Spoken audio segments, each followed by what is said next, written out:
아버지 되신 하나님, 이 새벽 하나님을 기억하게 하여 주셔서 이 자리에 있게 하심에 감사를 드립니다. 열등감으로 두려움으로 처참히 무너졌던 삶의 자리에서 하나님으로 인해 벗어나는 새벽 되게 하여 주시옵소서. 평생 우리에게 주님을 향한 마음과 주님을 부르는 입술을 주시고 분주하고 바쁜 일상 가운데서도 하나님을 향한 거룩한 갈증을 주옵소서. 예수님의 이름으로 기도드립니다. 아멘. 찬송가 439장 찬송하겠습니다.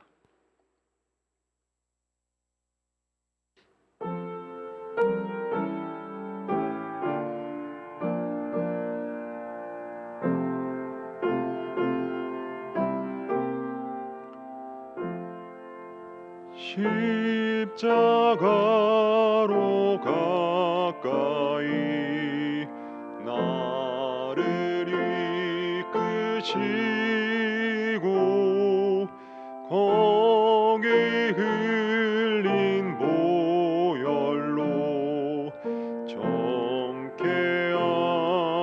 하옵소서. 십자가 무한 영광일세. 요단강을 건넌 후 영원한 시건네. 십자가에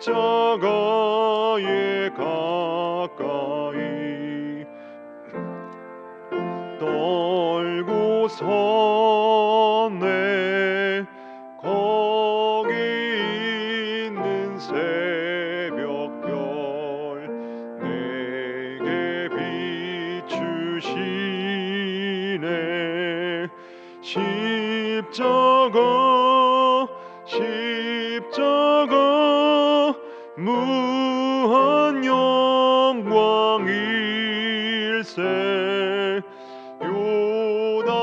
요단강을 건넌 후 영원한 시건네.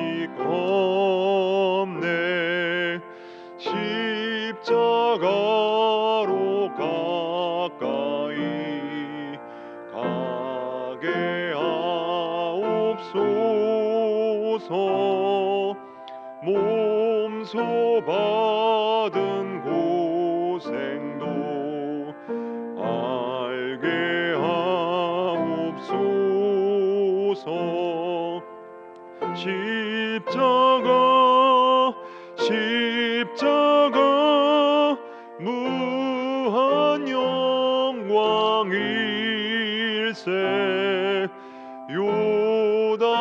요단강을 건넌 후 영원한 시건네. 십자가에 가까이 의지하고 서서 천국 이를 때까지 항상 머물겠네. 십자가 무한 영광일세.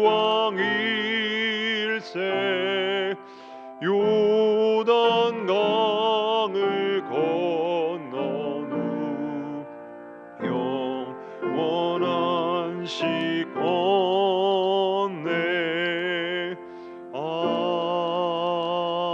아멘. 오늘 우리에게 주신 하나님 말씀은 요한 2서 1장 1절에서 13절까지 말씀입니다. 우리 신약 성경 395면 생명의 삶은 72에서 73면에 있습니다. 이제 하나님의 말씀을 봉독합니다. 장로인 나는 택하심을 받은 부녀와 그의 자녀들에게 편지하노니 내가 참으로 사랑하는 자요 나뿐 아니라 진리를 아는 모든 자도 그리하는 것은 우리 안에 거하여 영원히 우리와 함께할 진리로 말미암음이로다. 은혜와 긍휼과 평강이 하나님 아버지와 아버지의 아들 예수 그리스도께로부터 진리와 사랑 가운데서 우리와 함께 있으리라. 너희 자녀들 중에 우리가 아버지께 받은 계명대로 진리를 행하는 자를 내가 보니 심히 기쁘도다. 부녀여, 내가 이제 내게 구하노니 서로 사랑하자. 이는 새 계명같이 내게 쓰는 것이 아니요 처음부터 우리가 가진 것이라. 또 사랑은 이것이니 우리가 그 계명을 따라 행하는 것이요 계명은 이것이니 너희가 처음부터 들은 바와 같이 그 가운데서 행하라 하심이라. 미혹하는 자가 세상에 많이 나왔나니 이는 예수 그리스도께서 육체로 오심을 부인하는 자라. 이런 자가 미혹하는 자요 적 그리스도니 너희는 스스로 삼가 우리가 일한 것을 잃지 말고 오직 온전한 상을 받으라. 지나쳐 그리스도의 교훈 안에 거하지 아니하는 자는 다 하나님을 모시지 못하되 교훈 안에 거하는 그 사람은 아버지와 아들을 모시느니라. 누구든지 교훈을 가지지 않고 너희에게 나아가거든 그를 집에 들이지도 말고 인사도 하지 말라. 그에게 인사하는 자는 그 악한 일에 참여하는 자임이라. 내가 너희에게 쓸 것이 많으나 종이와 먹으로 쓰기를 원하지 아니하고 오히려 너희에게 가서 대면하여 말하려 하니 이는 너희 기쁨을 충만하게 하려 함이라. 택하심을 받은 내 자매의 자녀들이 내게 문안하느니라. 이 말씀은 살아계신 하나님의 말씀입니다. 오늘 이 새벽에도 엎드림 새벽 기도의 자리에 나오신 성도 여러분들을 주님의 이름으로 환영하고 축복합니다. 2011년 한 지상파 방송국 연예대상에서 코미디 우수상을 수상했던 개그우먼의 수상 소감이 화제였습니다. 내용은 이렇습니다.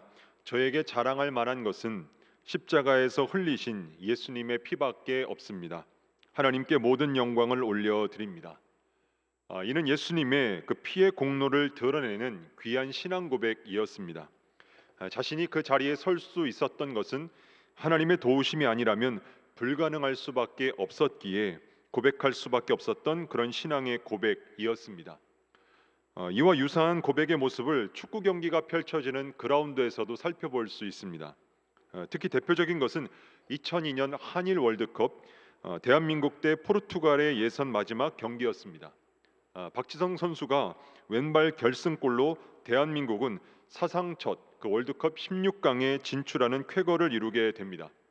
한국을 이겨야만 16강이 가능했던 이 포르투갈은 경기 도중에 폴란드가 미국을 이기고 있다는 소식을 접하게 되었고 이제는 한국과 비기기만 해도 16강 진출이 확정되는 순간이었습니다. 그러나 포르투갈의 프리킥이 빗나가고 발리슛은 골대를 맞고 튀어나오는 등 골은 좀처럼 터지지 않았습니다. 게다가 한 명의 선수가 퇴장까지 당하게 되었습니다. 결국 한국에게 무릎을 꿇고 말았습니다. 우승 후보였던 포르투갈이 미국과 한국과의 경기에서 잇따라 패하게 되면서 예선 탈락하게 되는 이변이 나오고 말았던 것입니다.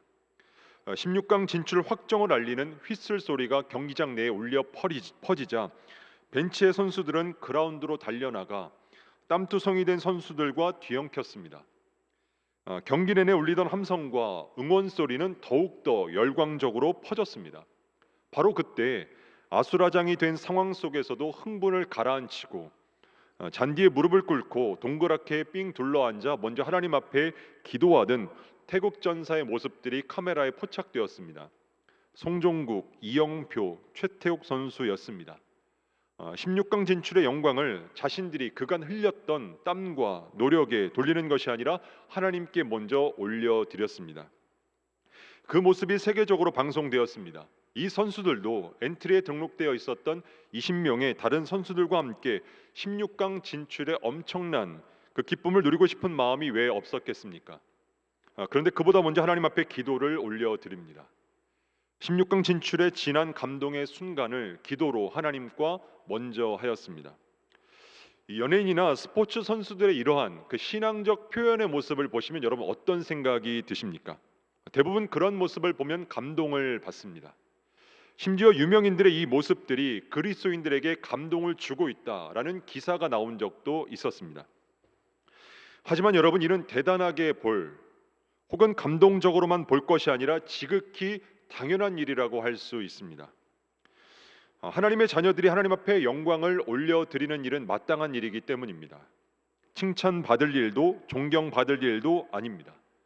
근데 그러한 사람들이 매체에 나와서 하나님 앞에 영광을 올려드린다는 말을 들으면서 감동을 받는 이런 일련의 일들을 통해서 우리가 무엇을 알 수 있겠습니까? 우리가 그만큼 믿음을 드러내고 표현하기 어려운 시대에 살고 있다는 것입니다.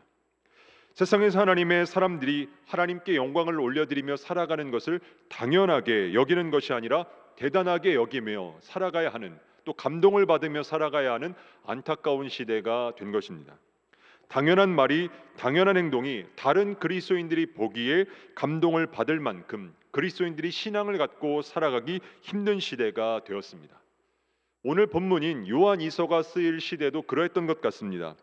저자는 4절 말씀에 보면 너의 자녀들 중에 우리가 아버지께 받은 계명대로 진리를 행하는 자를 보니 내가 심히 기쁘도다 라고 표현합니다. 그리스도인이 하나님께서 명령하신 말씀대로 그 말씀에 순종하며 살아가는 것은 지극히 자연스러운 일이며 당연한 일입니다. 하나님의 자녀라면 그 말씀을 주야로 묵상하고 그 말씀대로 순종하고 살아가야 합니다. 근데 그렇게 살아가는 자녀를 내가 보니 심히 기쁘다라고 표현합니다. 당시에는 이단들이 난무하던 그런 시대였습니다. 7절에 보면 예수께서 육체로 오심을 부인하는 미혹하는 자, 그리고 적 그리스도가 벌써 세상에서 활동하고 있음을 표현합니다. 거짓 교사들이 하나님과 예수 그리스도의 교훈과 계명과는 다른 가르침으로 사람들을 미혹하고 있다는 것입니다. 그리고 그러한 자들이 세상에 많이 있다라고 말합니다. 그래서 저자는 자신이 전해준 그리스도의 교훈 외에 다른 메시지를 가지고 다가오는 자를 맞이하지도 말고 인사도 하지 말라고 경고합니다. 이러한 시대적 상황이 있었기 때문에 진리를 행하는 자를 보면 당연하게 여기는 것이 아니라 심히 기뻐할 수밖에 없었던 것입니다. 저와 여러분이 살아가고 있는 시대는 당연한 것이 감동이 되는 이상한 시대입니다. TV에서 방영하는 프로그램 중에 복면가왕이라는 프로그램이 있습니다. 복면가왕은 오직 가창력으로만 승부하는 프로그램입니다. 프로그램을 잠시 설명하면 이렇습니다. 출연자가 얼굴에 복면을 쓰고 나와 노래를 부릅니다. 노래를 들은 패널들은 목소리로 이 가수가 누구인지 추리를 합니다. 노래를 대결을 통하여서 더 많은 표를 얻은 출연자는 다음 라운드에 진출을 해서 또 다른 출연자와 대결을 펼칩니다. 마지막까지 승리하게 되면 가왕의 자리에 오르게 됩니다. 반면에 패한 사람은 복면을 벗게 됩니다. 이 프로그램에 출연한 가수들 중에 자신의 노래 실력을 재평가받는 가수들이 많이 있었습니다. 원래 가수라는 직업의 기본은 가창력입니다. 목소리가 악기인 사람들입니다. 가수는 악기처럼 자신의 목소리로 원하는 소리를 낼 수 있어야 합니다. 그런데 모두는 그렇지 않은 것 같습니다. 그래서 가수가 가창력 때문에 감동을 주고 주목을 받습니다. 이러한 일련의 현상이 그 TV 프로그램을 볼 때 한편으로는 씁쓸하다는 생각을 하였습니다. 가수가 노래를 잘하는 가장 기본적인 가창력이 감동이 되는 이상한 프로그램입니다. 여러분은 길에서 1,000원을 주운다면 어떻게 하시겠습니까? 과거에 이런 뉴스도 있었습니다. 한 초등학생이 길에서 주운 1,000원을 가지고 1,000원을 주운 곳에서부터 약 700m 떨어진 거리가 되는 곳에 파출소가 있었습니다. 그 1,000원을 들고 파출소까지 찾아갔습니다. 그리고 근무하던 경찰관에게 이 1,000원의 주인을 찾아달라고 부탁을 하였습니다. 그래서 아이에게 어떻게 그러한 기특한 생각을 했냐고 물었습니다. 초등학생은 당연하다는 듯이 이렇게 대답을 했습니다. 남의 돈을 주우면 나쁜 사람이잖아요. 그래서 파출소에 갖다 주었어요. 여러분 생각해 보면 길에서 주운 남의 돈을 주인에게 다시 돌려주어야 하는 일은 당연한 일입니다. 근데 그 당연하게 한 행동이 남에게 감동이 됩니다. 당연한 것이 감동이 되는, 다시 말하면 당연한 것이 당연하게 여겨지지 않는 세상을 저와 여러분이 살아가고 있는 것입니다. 자녀가 부모에게 효도하는 것은 당연한 일입니다. 친구끼리 사이좋게 지내야 하는 일은 당연한 일입니다. 정치인이 국민을 존중해야 하는 일은 당연한 일입니다. 하나님의 사람이 믿음으로 살아가는 것도 당연한 일입니다. 하지만 당연한 것이 감동이 되는 것은 당연하게 여기는 것에 결핍이 있는 시대를 살아가고 있다는 것을 반증합니다. 하나님의 사람들은 하나님의 방식으로 살아야 합니다. 하나님의 말씀대로 하나님의 자녀들이 살아가야 하는 일은 당연한 일입니다. 무엇보다 저와 여러분이 어디에서 그렇게 살아가야 하겠습니까? 누구나 경건해 보이고 누구나 거룩해 보이는 교회가 아니라 세상에서, 욕심이 난무하는 그런 세상에서, 위선과 아집이 판을 치는 세상에서 경건하게 거룩하게 살아가야 합니다. 그 어디에서보다 세상에서 하나님의 말씀대로 행하며 살아갈 수 있어야 합니다. 여러분, 상자 하나가 있다고 가정해 보도록 하겠습니다. 그 상자는 그 어디에도 빛이 들어올 틈이 없습니다. 그래서 그 상자 안은 캄캄합니다. 상자 안에 5개의 초를 어느 정도 간격을 둔 채 세워 놓습니다. 그리고 그 초에 불을 붙입니다. 상자 안은 그 5개의 초에 불이 붙어 있기 때문에 밝게 되었습니다. 어두운 구석이라고는 찾아볼 수 없게 됩니다. 반대로 이 공간 안을 다시 어둡게 만들려면 어떻게 하면 되는가? 그 초를 꺼버리면 됩니다. 다시 5개의 초에 불을 붙입니다. 그리고 5개 중에 1개의 초에 붙은 불을 끕니다. 초 1개를 껐습니다. 그러면 상자 안에 얼마만큼의 공간이 어두워지게 되었을까요? 초 1개가 빛을 비추던 만큼 그 공간은 어두워지게 됩니다. 다시 밝게 하려면 어떻게 하면 되겠습니까? 다시 꺼진 그 초에 불을 붙이면 됩니다. 초 2개를 껐습니다. 그러면 얼마만큼의 공간이, 상자 안에 그 얼마만큼의 공간이 어두워지게 되었을까요? 초 2개가 빛을 비추던 공간만큼 어두워지게 됩니다. 다시 그 상자 안에 어두워진 부분을 밝게 하기 위해서는 다시 그 꺼진 초 2개에 불을 붙이면 됩니다. 상자 안을 어둡게 하기 위해서 어둠 자체가 어떤 액션을 취해야 하는 것이 아닙니다. 더 어둡게 만들기 위해서 어두움이 어떠한 힘을 발휘하는 것이 아닙니다. 빛이 꺼지는 만큼 상자 안은 어두워지게 되어 있습니다. 빛이 얼만큼 비추느냐에 따라서 상자 안의 밝기가 결정된다라는 말씀입니다. 요셉의 보디발이 집에 팔리게 되었을 때 어느 날 그 주인의 아내가 요셉에게 눈짓하다가 동침하기를 청합니다. 그 요셉이 한마디로 거절을 합니다. 근데 문제는 그렇게 간단하지가 않았습니다. 유혹으로부터 자신을 지켜나가는 일이 그렇게 쉽지만은 않은 일이었습니다. 여인의 청이 한 번으로 끝나지 않았기 때문이었습니다. 여인은 날마다 요셉에게 동침하기를 청합니다. 이에 요셉이 듣지 아니하고 동침하지 않을 뿐더러 함께 있지도 아니하려 하였습니다. 그럴 때에 요셉이 마침 일을 하러 다시 그 집에 들어가게 되었습니다. 마침 그 집 사람들이 아무도 그곳에 있질 않았습니다. 그날은 한 명도 그 사람이 그들의 관계를 보는 사람이 없었습니다. 집안에는 단둘뿐이었습니다. 그 여인은 이번에도 끈질기게 요청합니다. 그러나 요셉은 자기의 옷을 그 여인의 손에 버려두고 밖으로 도망합니다. 요셉은 예전과 같이 아무도 보는 사람이 없는 그곳에서도 똑같이 단호하게 행동하였습니다. 종의 신분으로 타국에 팔려온 요셉의 삶은 고독하였을 겁니다. 지독한 외로움의 시간을 보내었을 겁니다. 삶의 내용은 온통 외로움과 상실로 가득하였습니다.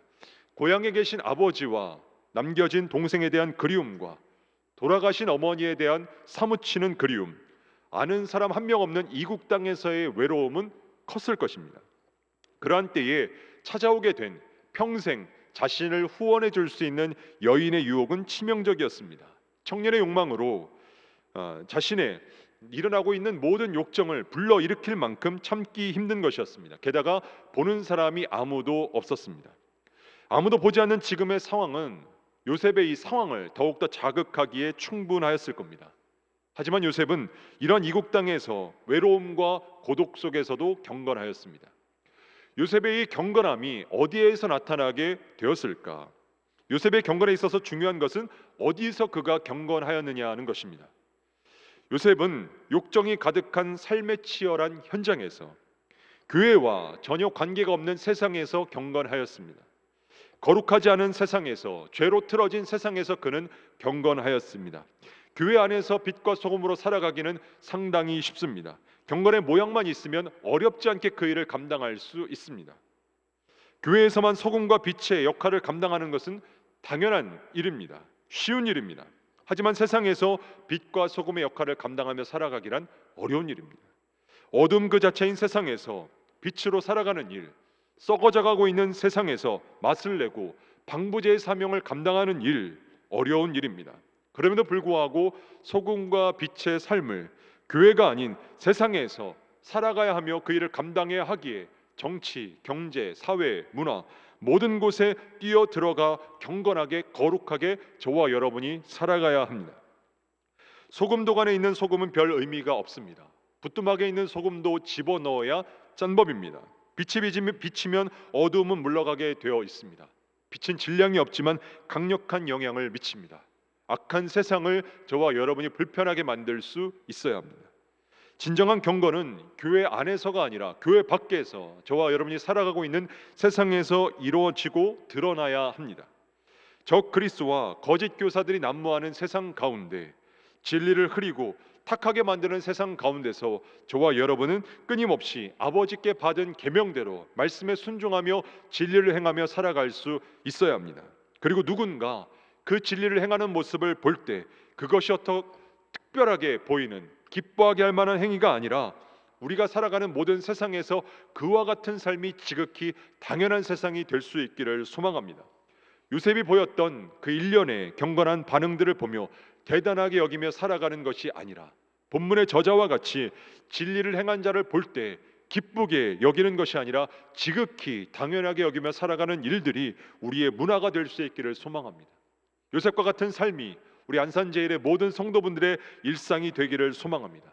당연한 것이 감동으로 받아들여지는 세상이 아니라, 당연한 것이 감격으로 여겨지는 것이 아니라, 당연한 것이 당연하게 받아들여지는 세상에서, 그런 일상에서 저와 여러분이 살아갈 수 있게 되기를 소망합니다. 말씀을 정리하겠습니다. 교회 안에서는 의례 경건해 보입니다. 거룩해 보입니다. 참된 그리스도인은 교회 안에서 드러나지 않습니다. 참된 그리스도인은 세상에서 드러나게 됩니다. 하나님의 자녀라는 것은 교회 밖에서 드러나는 것입니다. 교회 밖에서 저와 여러분이 당연하게 진리를 행하며 살아가고 이와 같은 일들이 곳곳에서 넘쳐나게 될 때, 도시의 영성을 새롭게 하는 교회의 모습으로 살아가게 될 때 이와 같은 일들이 우리의 일상이 될 줄 믿습니다. 바라기는 하나님의 말씀대로 진리를 행하며 살아가는 삶으로 그것이 우리의 일상이 되는 복과 은혜가 넘치는 복된 저와 여러분 다 되실 수 있기를 주님의 이름으로 축복합니다. 기도하겠습니다. 우리를 자녀 삼아 주신 하나님, 오늘의 시대는 여러 가지 혼돈으로 살아가기 힘든 시대입니다. 말씀대로 살아가기 힘든 세상에서도 하나님의 말씀이 우리의 삶의 기준이기에 진리를 행하며 살아가는 삶을 포기하지 않는 우리 모두가 되게 하여 주시옵소서. 어둠이 짙을수록 빛은 더욱 빛나고 날이 추울수록 불꽃은 더욱 드러나듯이 진리의 행함을 통해 우리의 신앙이 더욱 깊어지고 풍성해지게 하여 주시옵소서. 그리고 그것이 우리의 자연스러운 일상이 되게 하여 주시옵소서. 고은 원로 목사님 선포하시는 말씀들이 시대에 외치는 진리의 말씀이 되게 하여 주시옵소서. 호요한 담임 목사님을 통해 우리 앞을 가로막고 있는 홍해가 갈라지고 마른 땅을 밟고 건너는 역사가 나타나며 3년 6개월 동안 비가 내리지 않던 땅에 큰 비가 내리는 역사들이 곳곳에서 일어나게 하여 주시옵소서. 힘들고 어려움 중에 있는 안산제일의 성도들을 기억하사 경제적으로 어렵고 힘든 가정에 역사하여 주시사 사르밧 과부의 기적이 일어나게 하여 주시고, 원치 않는 질병으로 고통 중에 있거나 요양 중에 있는 성도들을 주님의 전능하신 손길로 어루만져 주셔서 깨끗이 치료받게 하여 주시옵소서. 이 새벽에도 온라인으로 정성스럽게 귀한 헌금을 드린 손길을 축복하셔서 저들의 가정과 직장, 사업이 더욱 복을 받게 하여 주시고 더 큰 축복으로 채워주시는 하나님의 복이 임하게 하여 주시옵소서. 물질 어려움으로 드리지 못한 이들에게는 물질의 축복을, 믿음이 연약하여 드리지 못한 이들에게는 물질도 결단하여 드리는 믿음을 허락하여 주시옵소서. 이 모든 말씀 예수님의 이름으로 기도드립니다. 아멘. 하늘에 계신 우리 아버지, 아버지의 이름을 거룩하게 하시며 아버지의 나라가 오게 하시며 아버지의 뜻이 하늘에서와 같이 땅에서도 이루어지게 하소서. 오늘 우리에게 일용할 양식을 주시고 우리가 우리에게 잘못한 사람을 용서하여 준 것 같이 우리 죄를 용서하여 주시고 우리를 시험에 빠지지 않게 하시고 악에서 구하소서. 나라와 권능과 영광이 영원히 아버지의 것입니다. 아멘. 우리 시간 기도하실 때 나라와 민족과 교회를 위해 특별히 코로나의 종식과 오늘 말씀을 놓고 우리 주여 세 번 외친 후 통성으로 기도하며 나아갑니다. 주여, 주여, 주여.